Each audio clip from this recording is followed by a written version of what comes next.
Inilah yang disebut fana'u dzikri. Yang penting kami terangkan proses sirul asror. Karena ini khusus untuk ruhaniyah.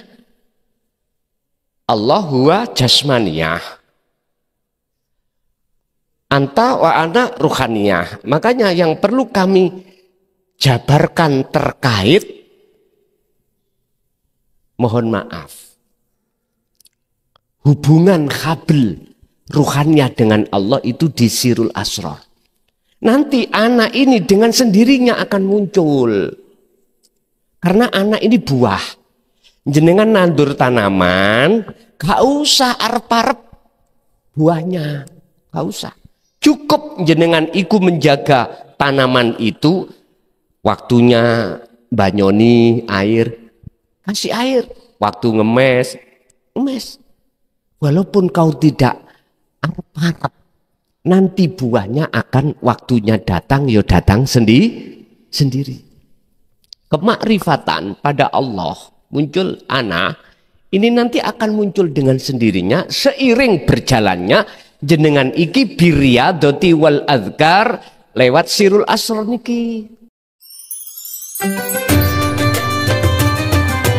Tanyakan, sama atau bedakah setan dengan nafsu basyariah? Terus kalau kita baca doa ta'awud itu ke setan atau ke nafsu basyariah itu? Terus pertanyaan yang kedua, untuk dzikir sirul asrar itu yang hu Allah keluar masuk nafas, apakah sama dengan Allah keluar dan masuknya nafas? Nggih, sampun. Matur suwun. Assalamualaikum warahmatullahi wabarakatuh. Azazil yang terkenal iblis itu pandangan syariat. Pandangan syariat. Kita memandangnya syariat disebut iblis dan menggambarkan seperti welek-welek. Lah ngoten kok. Umpama kita gambarkan welek-welek. Terus sinten luwih ganteng katimbang jenengan. Lho, sing wedok luwih payu. Mengapa gambarane nek njaba-njaba itu kok elek-elek, siunge dawa-dawa? Iku menunjukkan karakter, sifat. Nek secara fisik, wah. Nek umpama jenengan semrap wong lanang ngono, kepengin dirabi. Saking ayune sing wedok. Kita tingkatkan ke atas pengetahuan secara hakikat nafsu. Nun faksin, diri. Oleh karena diri itu duduknya di taholli, sifat basariyah, maka disebut nafsu. Kita orang syariat nggak paham. Nafsu, nggak paham. Paling terko-terkoni kira-kira laku sing elek. Secara fisik maksiat, iku nafsu. Ora tahu ngerti nafsu. Nafsiku sing pundi, yang mana nafsu itu? Ternyata jawabannya basariyah itu. Keakuan dalam diri kita, keimanan muncul. Hamba, keakuan makhluk, itulah nafsu. Jadi sama bu. Cara namanya itu sama. Iblis dengan nafsu sama. Cuman beda. Mengapa harus beda? Karena kacamata pandangan kita memandang. Syariat iblis, hakikat nafsu. Maksudnya nafsu adalah keakuan diri sebagai makhluk, yaitu nafsu. Jenengan sholat, dohire bagus, ning ati sampai ngaku-ngaku diri jenengan keakuan makhluk, imane nafsu. Berarti nafsu dapat bagian itu. Ya itu. Akhirnya otomatis sampai niki nggak ada sambungan pada dat kang moho suci ing dalam diri jenengan yang sangat dekat Allah itu. Alias lupa. Jadi sama Bu ya, subjeknya, isim fa'ilnya itu sama. Wis satu. Nomor 2 tentang masalah dzikir sirul asrar. Kula urai cek mboten bingung. Kita umat Islam lewat pengajaran Al-Qur'anul Karim dididik tentang tahapan tauhid. Syariat jahri muncul dari la ilaha illallah. Umpami kula tulis.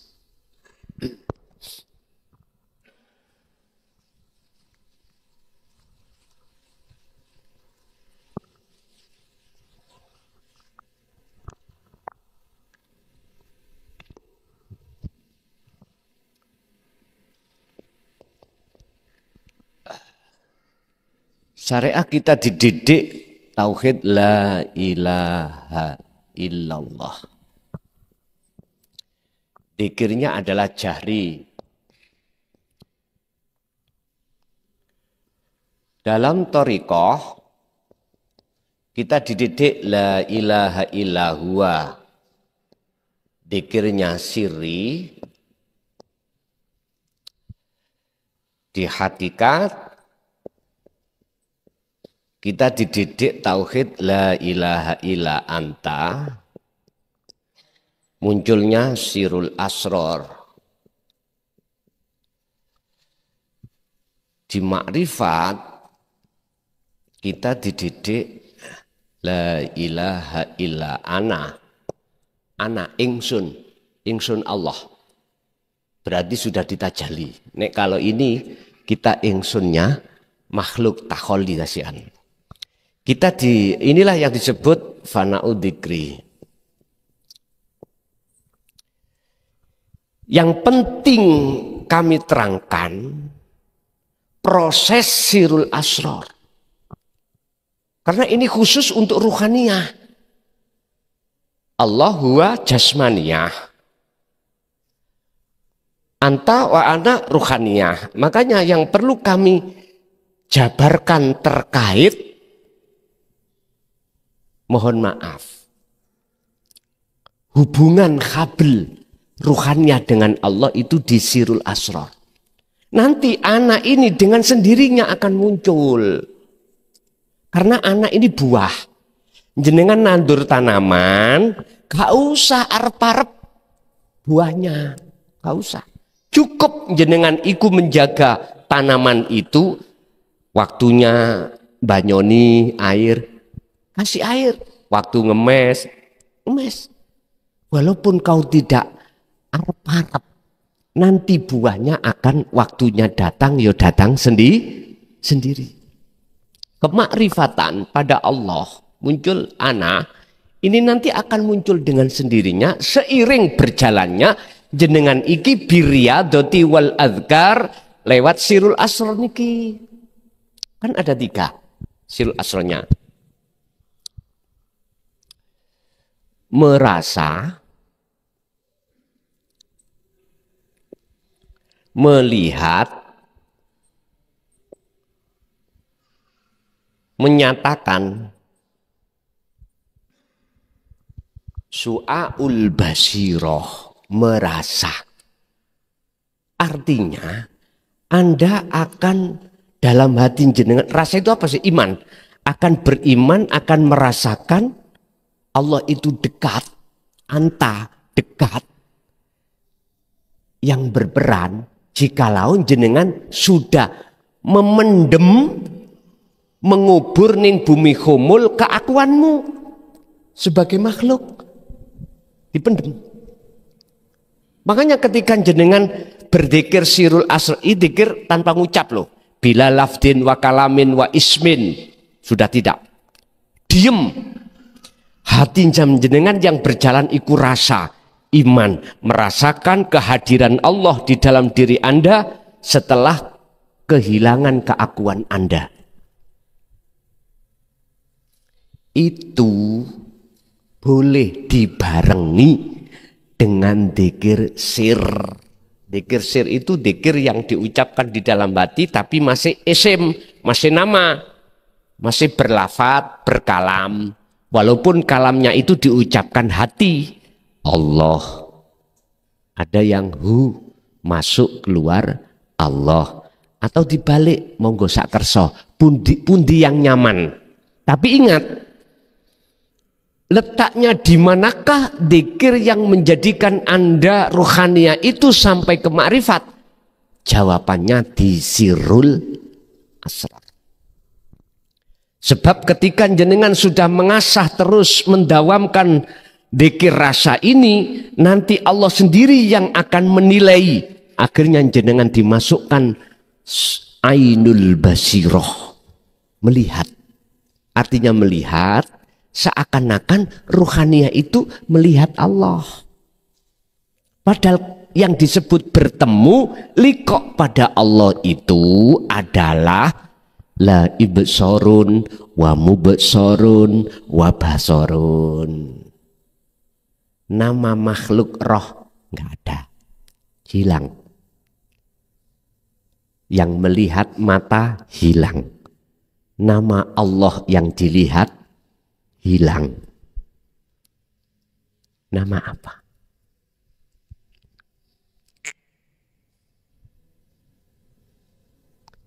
Bisa bicara apa? Bisa menamai apa? Lah wong kita nggak ada kok iso namai. Apa mungkin kita makhluk yang nggak ada bisa menamai atau bisa mengatakan atau bisa melihat yang ada? Ora iso, Bos. Nek kula simpulno, yang merasa dan yang dirasa pelakunya ahad.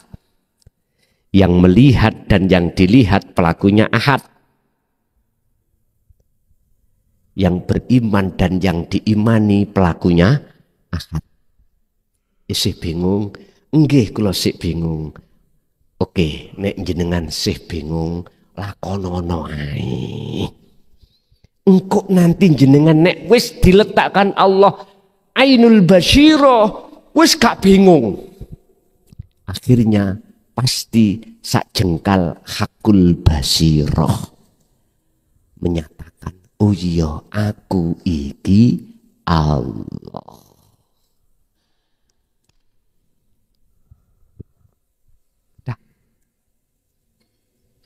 Ini cara makom jam'i, cara bis menuju tujuan sudah sampai terminalnya, entek. Wis nek wis ana gunung, nggih pun. Terus gejoki terus itu. Sampai kapan? Rasulullah dawuh, Allah dawuhna, Rasulullah itu hatta ya'tiyakal yakin. Al-Hijr ayat 99. Sampai mati. Pun mari. Masalahnya nafsu iku mboten mati-mati, nek mboten leren-leren gudo sampai nek mboten kita itu sudah sampai kematian. Ada di situ. Ya udah. Makanya Nabi Yusuf didawuke wa ma ubarri'u nafsi innan nafsa la amaratu bisu. Sepanjang kita masih ada di dunia, kita belum aman tentang nafsu. Yang tujuan karakter nafsu mengajak jahat pada Allah, yaitu melalaikan Allah, mutus tali hable atinang Allah. Itulah nafsu. Jadi Bu, sing sampen maksud wau adalah dzikir sir, diucapkan dalam hati Allah, boleh masuk, boleh keluar masuk, putih sing gampang. Tapi saya ingatkan, jikalau tidak jenengan sertai dengan sirul asror ketika berzikir sir, wis sinten teng mriki sing nderek thariqah sing puluhan tahun setiap hari iku dikir digejoki sir, gak usah ngacung.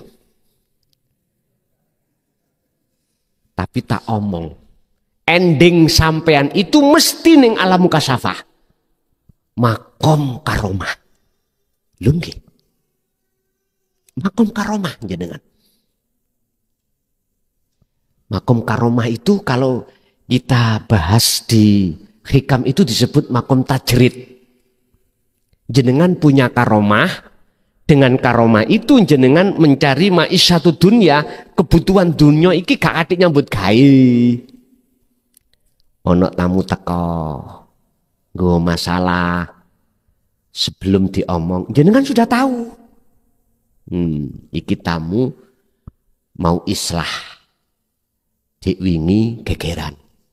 Tamu ini durung ngomong, nek dadi lanang ojo ngaplokan. Diwingi sebabnya ngaplok bojone. Itu karomah, Pak. Karomah. Bahayanya. Kalau cuman ngiling notok, urusan jenengan terima nasihat iki atau enggak, itu bukan urusan saya. Bahayanya, jenengan akan keselipan sifat izan. Rumongso mulya, rumongso wah sendiri daripada orang lain. Belum lagi rumongso takabur. Sampai Ibnu Athaillah menggambarkan di dalam makalah 106 antara dua orang yang laku maksiat dan laku taat. Ngeten.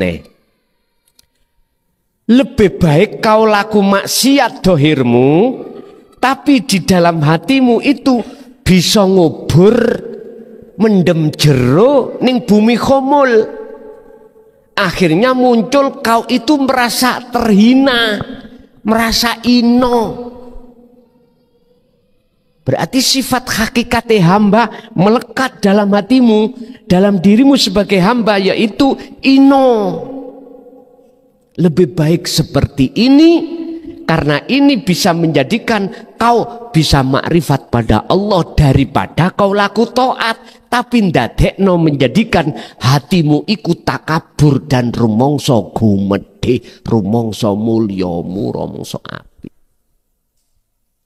Tapi makalah iki ojo dituduni wong syariat lho ya. Nanti salah paham. Salah paham ini. Wis maksiat ae nek ngono terus. Niki perbandingan aja, perbandingan. Tidak bisa diterima, Pak. Tidak bisa diterima. Jadi Bu, mungkin jenengan nek sirtok berpuluh tahun muncul karomah dalam diri jenengan. Isok nambani wong. Ya. Karena apa? Jenengan dapat bisikan. Dari mana? Dari warid. Warid muncul itu disesuaikan dengan aurat yang kita lakukan. Aurat itu jamak dari wirid. Siapa yang mengistiqomahkan wirid, maka muncullah karomah. Karomah itu nanti yang akan menghantarkan warid terhadap diri kita, ngomong, "Hei wong dilungkas ada yang ono tamu nggo masalah diwingi gegeran. Kemarin suami istri tengkar sampai istrinya itu dipukul." Lo tahu toh? Diomong, nek dadi wong lanang jangan mukulan. Kaget toh nih. Bahkan lebih takjub. Dalam dunia mukasyafah itu, Pak, dalam dunia mukasyafah, sampai ngerti apa yang akan terjadi. Ini masih di dunia mukasyafah. Tiap hari dia itu jagongane dengan Nabi Ilyas. Tahu kliwar-kliwere malaikat. Ditakoni, "El arep nandi? Pamanmu meneh jam itu tak jupuk." Loh, ana kabar toh? Moro, "Man, meneh jam itu arepe bongko amben." Blas ae ngono. Lah ngoten nggih? Nggih, Man. Wong awak sik sehat ngene kok. Delalah jam 7 tes kecelakaan. Atau habis subuh turu gak tangi. Ya wis.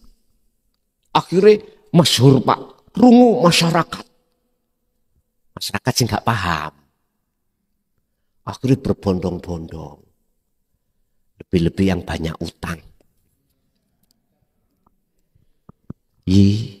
Meni nomor piro betul.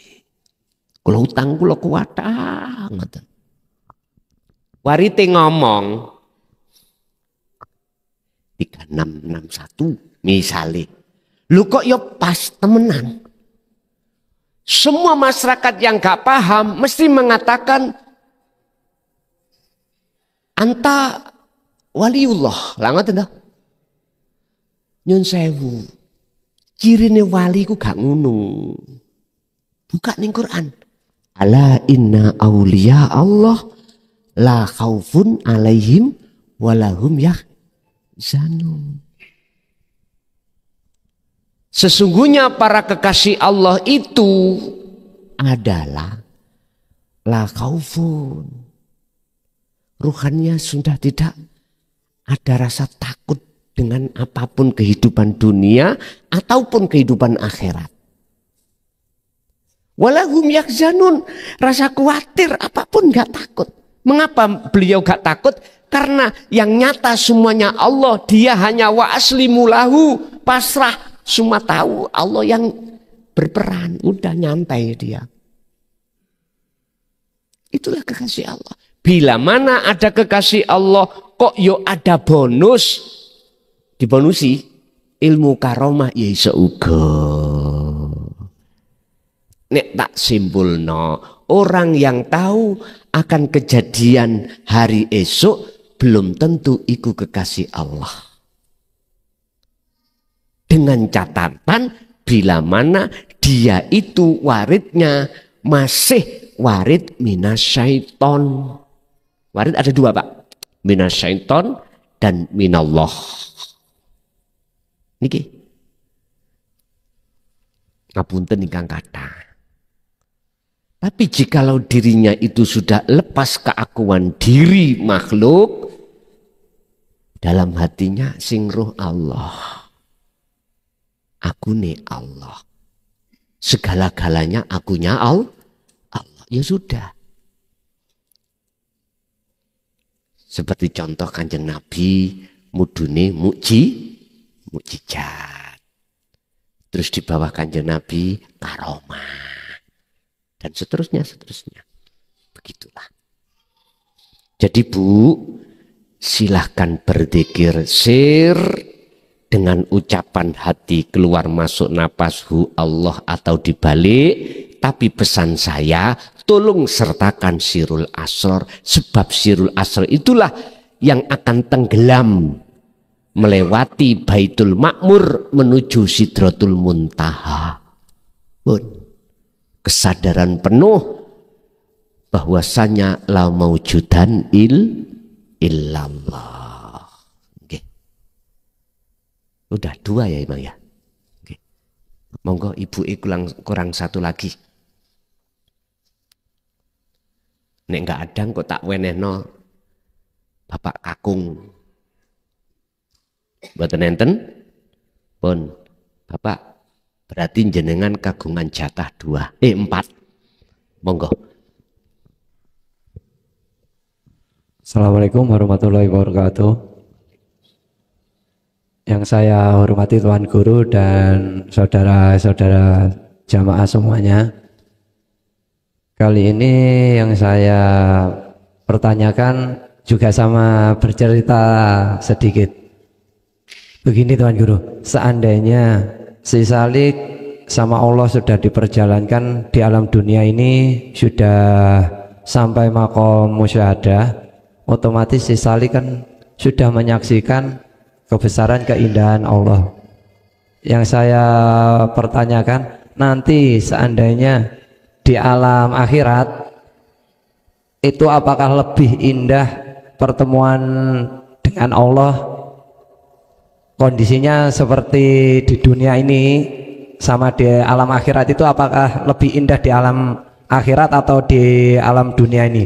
Sedangkan di alam dunia ini ada sudah indah, intinya itu Tuan Guru. Terus pertanyaan yang kedua Tuan Guru, seandainya semua ini adalah afalnya Allah, terus yang ada hanya Allah semua, di posisi waktu kita menunaikan sholat atau apa itu di batin itu berkata begini Tuan Guru, seandainya semua ini Allah, terus yang meminta dan yang dipinta itu kan satu, ahad. Terus ada lagi kayak perbincangan, kalau cuma yang dipinta satu, yang meminta satu, nanti nggak enak. Intinya nggak enaknya nggak ada yang meminta, nggak ada yang dipinta, kayak hampa gitu loh, kayak nggak ada artinya. Itu bagaimana cara untuk menjalaninya atau memahaminya? Tolong penjelasan itu. Sekian, terima kasih. Assalamualaikum warahmatullahi wabarakatuh. Waalaikumsalam warahmatullahi wabarakatuh. Dalam satu makalah di syariat dulu jenengan sudah dengar. Ngeten. Ning dunya iki Allah bisa dideleng biruhin fakot.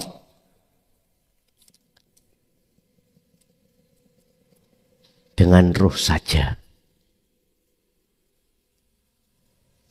Tapi di akhirat sak blegere, gampangan nih. Pernah dengar jenengan? Makalah seperti ini ngandung pengertian bahwasanya manusia bisa jadi dohirnya itu di dunia. Karena secara syariat masih hidup, tapi ruhaniyahnya itu sudah di akhirat.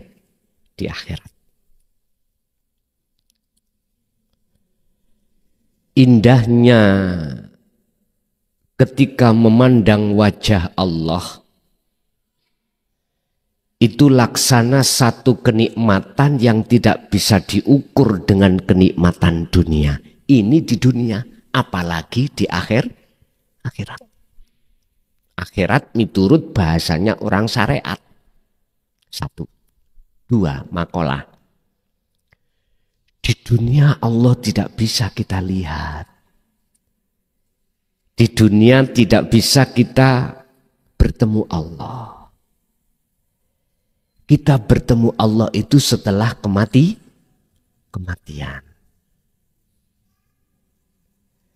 Wa anibu ila rabbikum wa aslimu lahu min qabli ayyakumul adzab.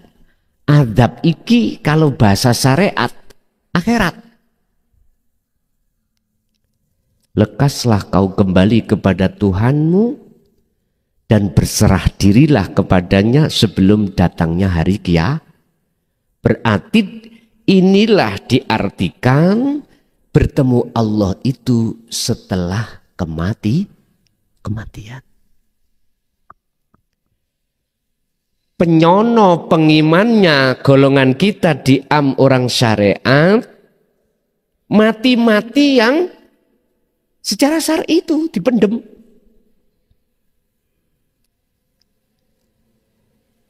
Tapi izinkanlah kami akan berbicara dari kacamata hakikat. Aslinya bagaimana? Ini sesuai dengan materi kita. Kalau di dunia ini hatimu sudah mendem jeru di bumi humul keakuanmu, berarti keakuanmu mati wes. Mati.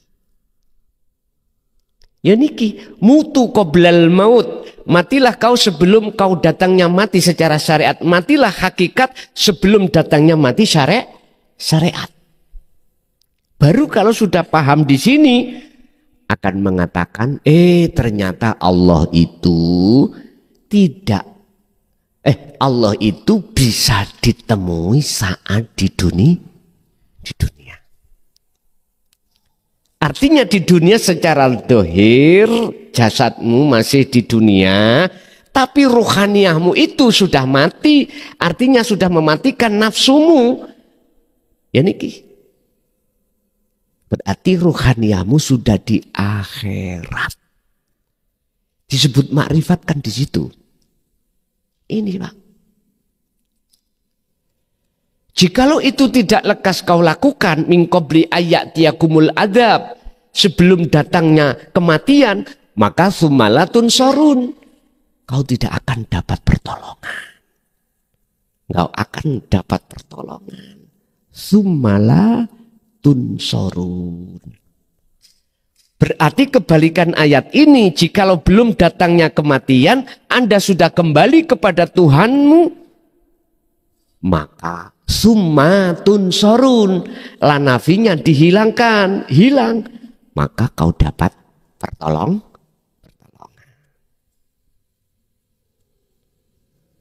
Ayat ini satu paralel dengan ayat 72 surat Al-Isra. Apa? Barang siapa di dunia mata hatinya buta pada Allah. Karena ketutupan aku tadi Pak ya. Terhijabi akunya Allah. Akunya makhluk. Maka di akhirat pun juga begitu. Wa adlus sabila, dan jalannya lebih gelap, lebih tersesat lagi. Ini. Jadi benar apa yang jenengan tanyakan tadi, di dunianya aja indahnya tidak bisa diukur dengan apapun. Mohon maaf. Umumi wong saweneng iku kan duwe bojo ayu, nggih. Apa maneh tambah-tambah. Cari saweneng ya. Dunyane yo mewah. Duwe jabatan sampai jadi DPR katakanlah, bahkan presiden. Saweneng nggih. Man arada dunya fa'alaihi bi ilmin. Memang saweneng.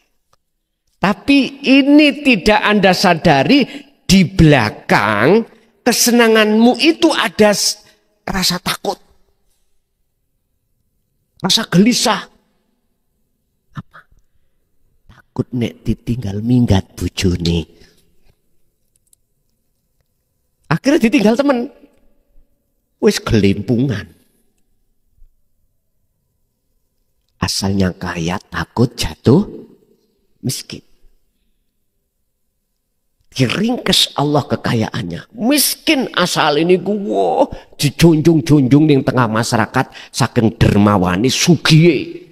Gak iso belas, utangi tambah akeh. Malu mboten? Biyen dedek sakniki. Biyen gini sekarang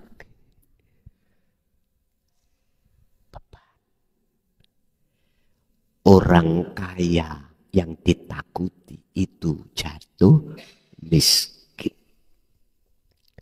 Orang yang berpangkat yang ditakuti kehilangan pangkat. Aslinya enak wong sing miskin, enak wong sing orang duweni jabatan pangkat. Gak wedi hilang, enggak duwe kok wedi. Loh, los toh hidup sampai akhirnya los. Ngapunten, saya gak menyindir pejabat-pejabat, ndak. Aku gak menyindir orang-orang kaya, ndak. Itu enggak, Kak. Aku gak geding ambek orang kaya, orang yang punya jabat. Enggak. Itu mboten. Sampeyan deloklah. Di belakang kesenangan ada ketakutan. Apalagi mempermainkan anggaran.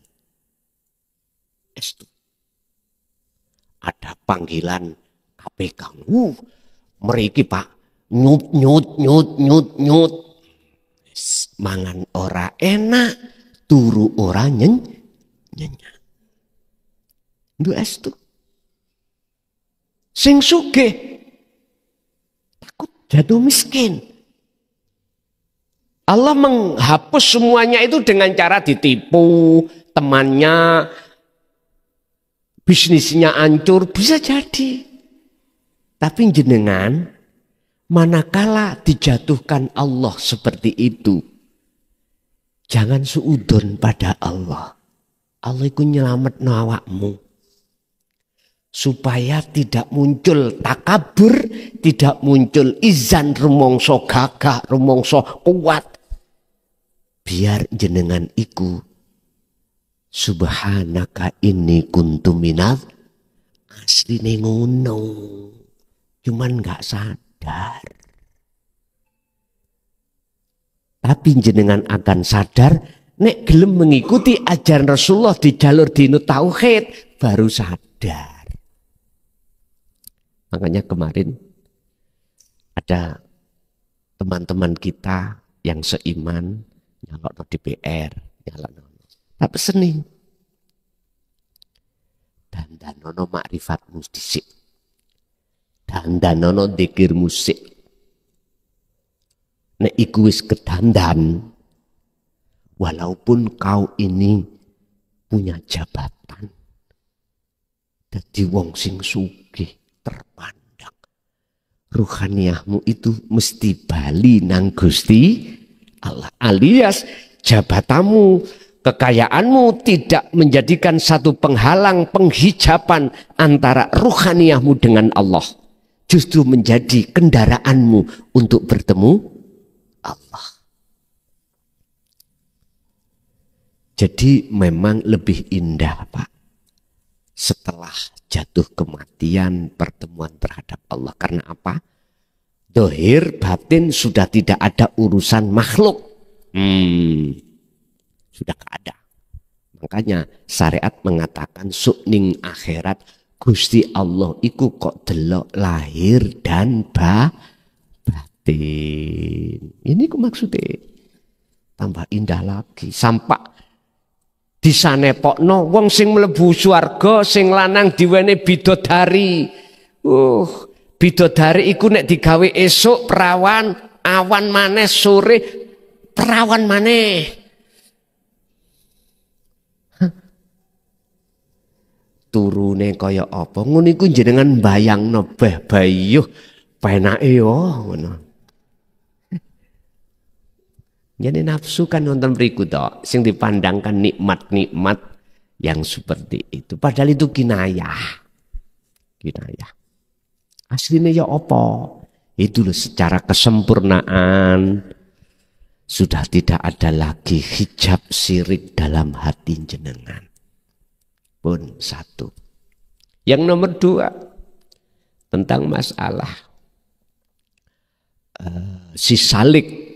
Ketika sudah ditarik Allah di musyahadah, plek detik-detik musyahadah, ya wis ora ono sing donga, ora ono sing dijaluk.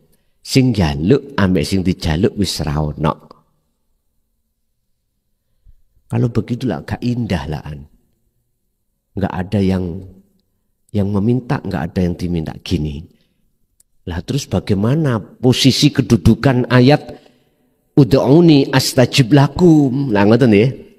Ngeten lho, Bos. Secara syar'i ini loh, nanti yang kusebut sebagai keseimbangan antara min dengan plus. Ada keseimbangan antara hukum syariat dan hakikat. Hukum syariat dan hakikat itu tidak akan kontradiksi manakala ada penetralisir. Bahasa listrik min plus nggak ada komponen maka akan konsleting, bahaya. Maka di satu sisi pendapat orang syariat, hukum syariat kok langsung dipaduno, ditabrakno hukum hakikat tanpa penetralisir, mesti tabrakan. Karena apa? Hukum syariat memandang makhluk, hukum hakikat memandang Allah. Masa sih salon Allah? Harus dikasih komponen nek cara bahasa listrik.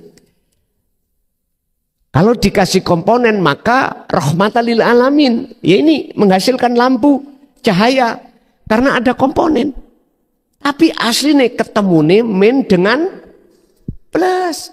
Berhubung ada komponen-komponen yang menetralisir di dalamnya, akhirnya muncullah lampu cahaya ini. Manfaat sama Satu sisi secara hakikat hukum syariat dan hakikat mboten tabrakan, manakala ada penetalisir. Artinya apa? Gini, inilah perlu nih sistem wasilun itu di situ, sehingga jenengan diletakkan Allah di khawasul khawas, di mana antara Baitul Makmur, Masjidil Haram dengan Baitul Makmur dan Sidratul Muntaha itu mboten tabrakan. Artinya apa hukum syariat yang terjadi pada diri Anda, hukum hakikat buktinya keakuan dirimu sudah tiada. Ngoten lho maksudnya. Tetap secara syariat dohir jenengan dungo. Itu miturut pandangan orang lain jenengan dungo. Tapi keadaan ruhaniah jenengan mboten dungo. Posisi jenengan ini ditajali Allah. Masa sih Allah dungo? Mboten mungkin toh? Mboten mungkin. Itulah yang disebut sifat jaiznya Allah. Makanya tidak ada yang meminta dan yang diminta. Ini biasanya terjadi pada golongan yang melakukan pertemuan terhadap Allah dari wasilun, dari bawah ke atas. Beda kalau dari sistem majedubun, dari atas nyelorot ke bawah. Akhirnya jenengan tetap kondisional. Kondisi dikala sikon syariat harus dilakukan, tetap itu berjalan. Tapi ruhaniah sampean sudah tinggalkan itu syariat. Ruhaniah jenengan sudah meniadakan keakuan diri. Dulu saya pernah mengatakan sholat 5 waktu itu wajib dijalankan.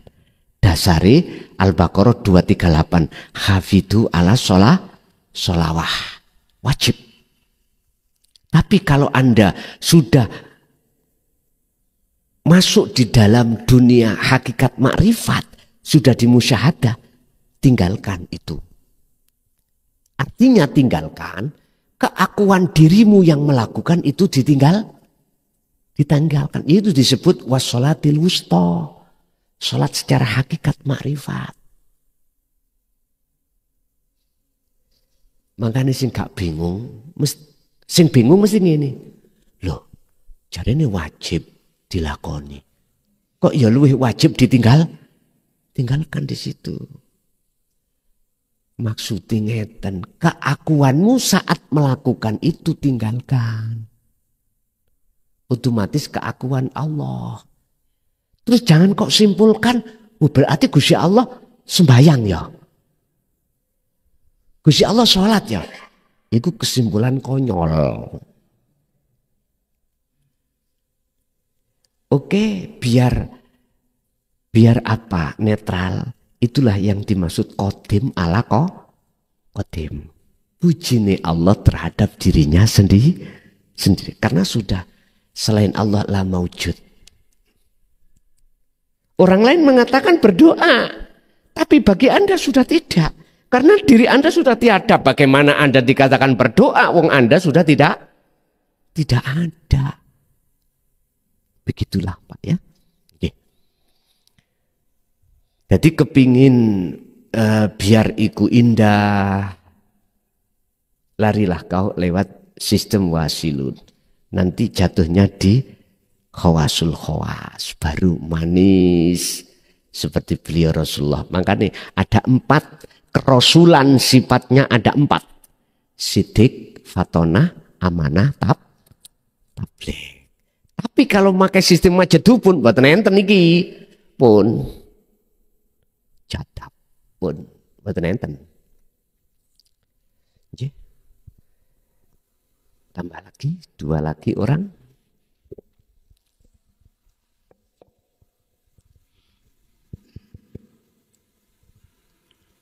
Assalamualaikum warahmatullahi wabarakatuh. Gus, kula jamaah saking Jombang.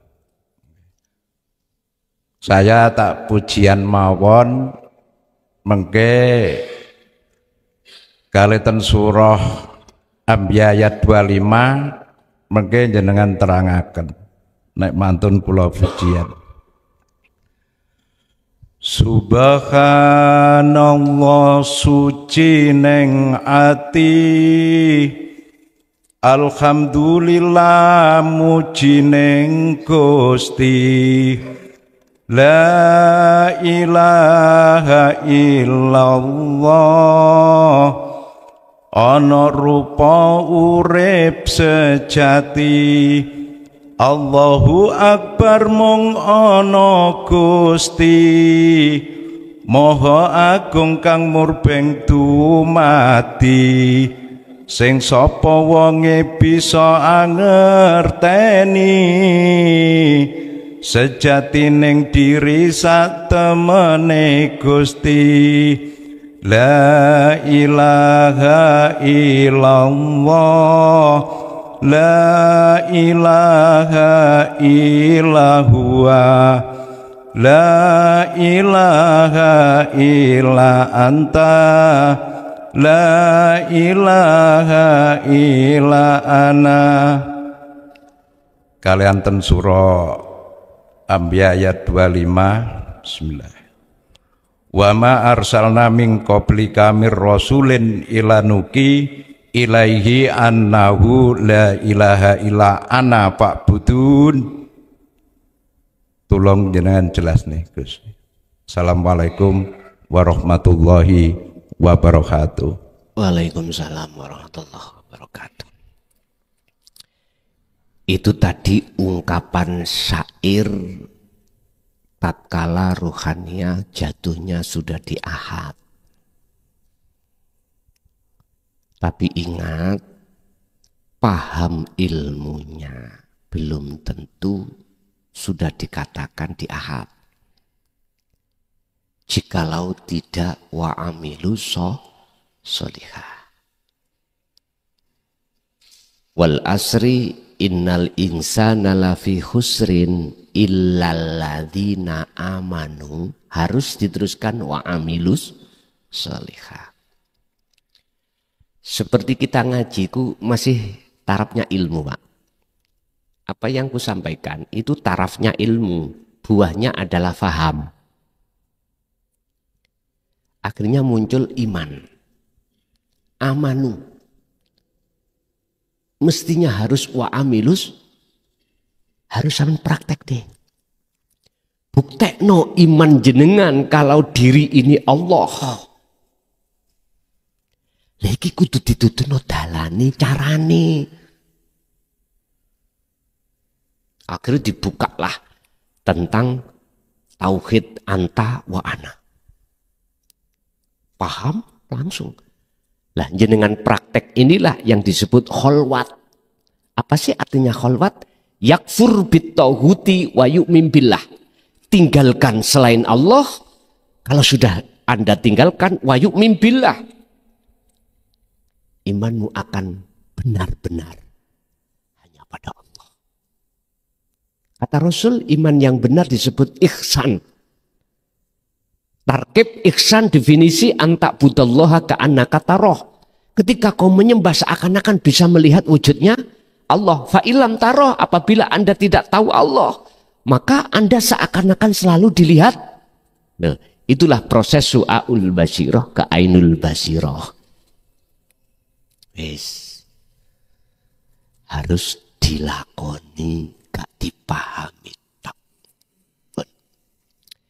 Kita buka di dalam surah Al-Anbiya ayat 25 terkait inti wahyu Allah yang pasti diberikan setiap utusan Allah. Berarti dikatakan Rasul manakala mengemban wahyu ini. Dan tidak dikatakan Rasul manakala tidak mengemban wahyu ini. Wa ma arsalnaka wa ma arsalna min qablika wa ma arsalna lan ora tau ngutus sapa ingsun Allah min qablika kang sadurunge sira Muhammad. Aku tidak pernah mengutus utusan sebelummu Muhammad. mir rasulin, dari satu utusan, illa nuhiya, kecuali harus membawa inti wahyuku. Apa inti wahyu? Ilaihi annahu rupane la ilaha illa ana. Pun habis. Bagaimanakah la ilaha illa ana iki? Monggo. Secara lugat kita artikan tidak ada Tuhan yang wajib disembah kecuali ana. Sebelum ana, anta. Anta itu masih ada dua. Anta engkau ya Allah. Ana makhluk. Berarti Allah masih rahasia.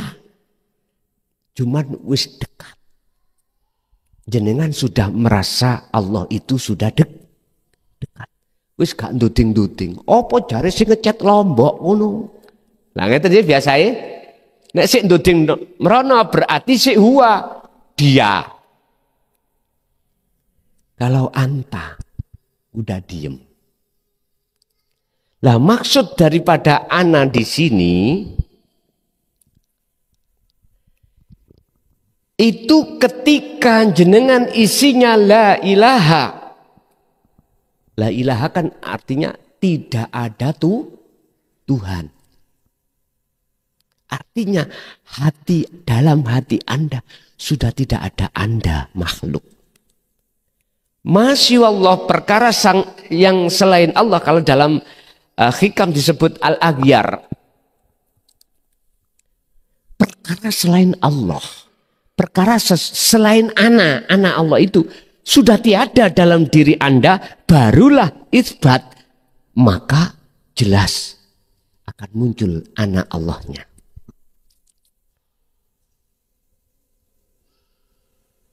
Dan makalah 11 inilah Pak ya. Maksudnya nafi isbat atau mendem jeruning bumi kumul, meniadakan selain ana, termasuk bahasa antawa ana tadi. Allah dengan hamba itu sudah tidak ada, harus. Akhirnya tinggal ana.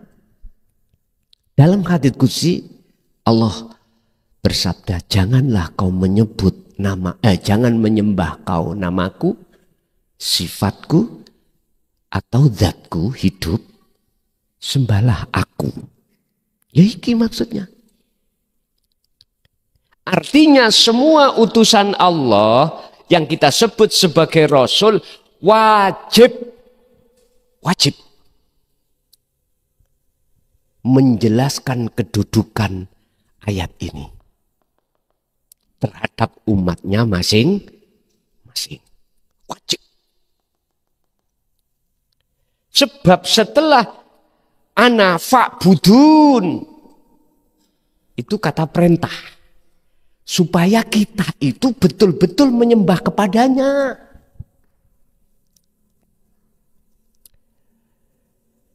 Ilaihi annahu la ilaha illa ana fa'budun. Oleh sebab itu menyembahlah kamu sekalian kepada ana. Artinya munculkan semua apa yang ada pada dirimu ketika saat Anda itu melakukan ibadah mahdhuf atau ghairu mahdhuf, munculi ana tok fakot. Lewat ayat ini menunjukkan dan membuktikan bahwa Rasulullah Muhammad Sallallahu Alaihi Wasallam dulu itu menjelaskan, tapi dikanter oleh kaum Khawarij.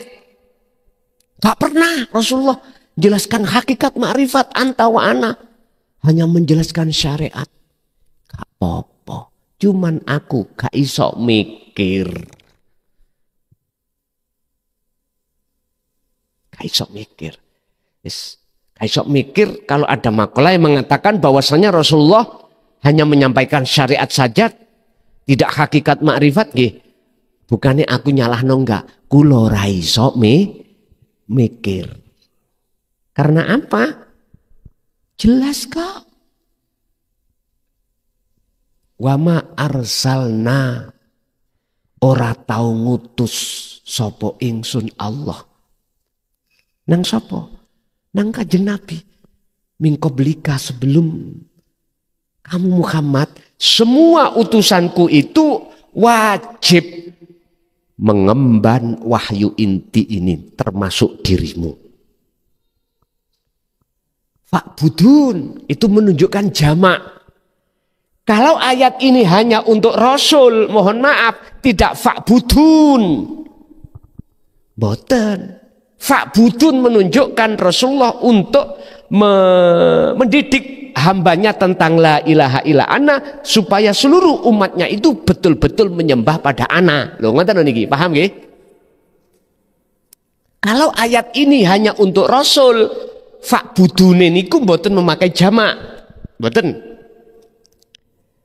Mungkin memakai mufrad untuk Rasulullah dewi. Ya kita harus peka. Tidak mengurangi rasa hormat saya terhadap panjenengan-panjenengan yang memakai makola. Rasulullah tidak menyampaikan hal ini. Mboten. Jadi saya tidak menyalahkan jenengan bermakola seperti itu. Tapi saya nggak iso andai kata Rasulullah tidak membahas ini, nggak mungkin ayat itu akan dikeluarkan di Al-Quran. Nggak mungkin. Ya sembulare, gak ngerti aku.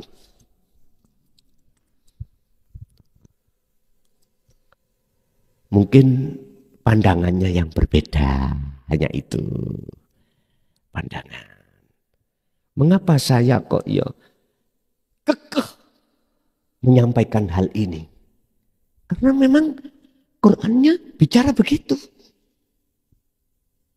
Sekalipun ini berat kurasa, pahit kurasa, dan dampaknya, resikonya terhadap diri saya itu dihujat dan dihina, rapopo.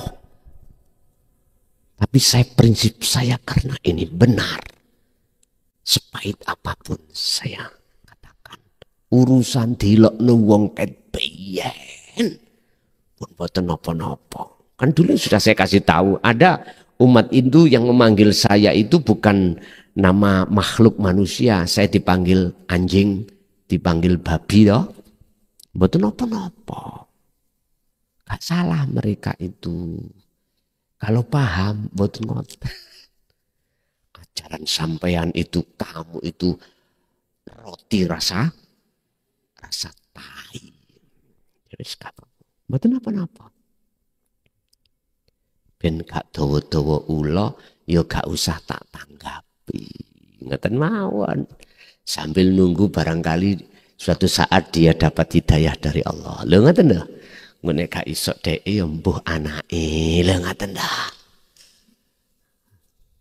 Jadi niku Pak ya. Maksud daripada la ilaha illa ana, surat Al-Anbiya 25 itu satu. Membuktikan bahwasanya Rasulullah juga mendidik, membahas tentang kemakrifatan pada umat pada saat zamannya, pada saat zaman beliau. Yang kedua, wajibnya setiap diri manusia itu menyembah dengan benar. Apa?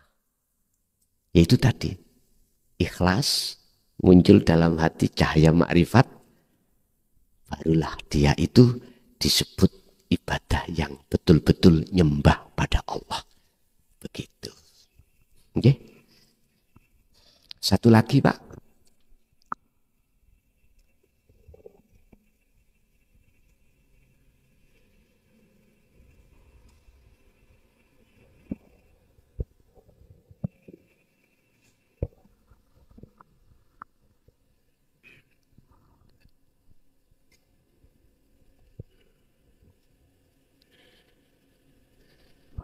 Mboten enten. Berarti bonus. Ibu, wonten bagian sampean ya situ, Bang. Mboten. Ada? Oke, monggo.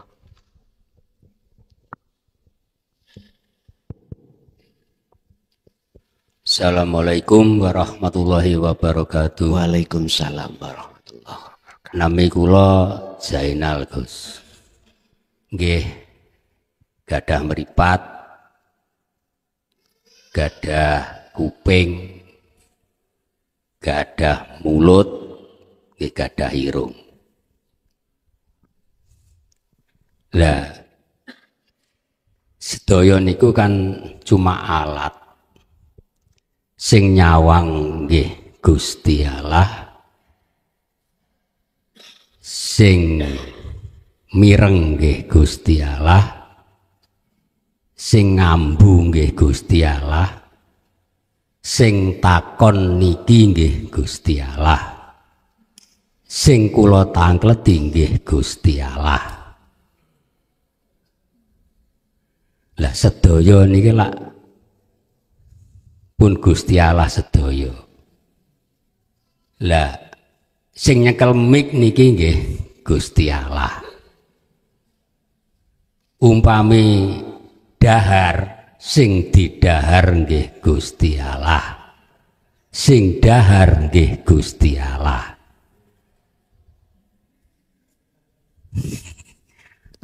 Mulai. Oke, lanjut. Lah pertanyaan ini niku nggih niku wau, Gus. Lah nek pun sedaya pun Gusti Allah. Nek waktu dahar niku bismillah gantos innalillah.